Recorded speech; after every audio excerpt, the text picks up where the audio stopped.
See, it is true that there are a handful of elected politicians in India who make outrageous statements. Yes. What is not true is the pretense that they all belong to one party.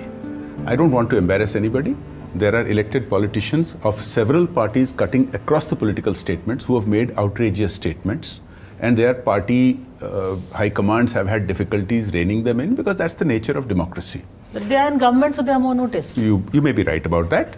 But the fact is, there are elected individuals from different parties who have said outrageous things about appeasing minorities, about the attacks on our armed forces by subversive forces. There are many, many examples.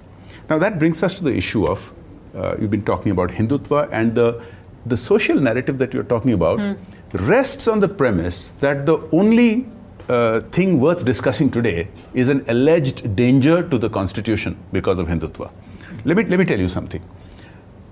As long as Hindutva is a cultural phenomenon, which is what its advocates keep saying all the time, as long as the rights of citizens are circumscribed by the constitutional guarantees, I have no problem with Hindutva, and I have said so. Now, the real problem is this. This is very crucial. Those who oppose this so-called Hindutva rise often label themselves as secularists. But the reality is, secularism means and should mean constitutional guarantees to every individual citizen. But where are these secularists when we are talking about women's rights on triple talaq?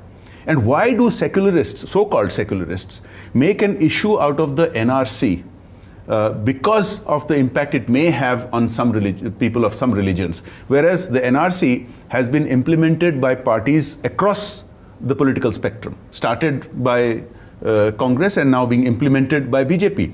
This is fake secularism. Now, if there is indeed any kind of a Hindutva renaissance, and if people want to oppose that, and if they want to oppose that with secularism, they have to be genuine secularists, not fake secularists like this. Are you accusing Manish? I'm not accusing Manish Tiwari. I'm just pointing out the phenomenon that exists in his and other parties as well. Okay.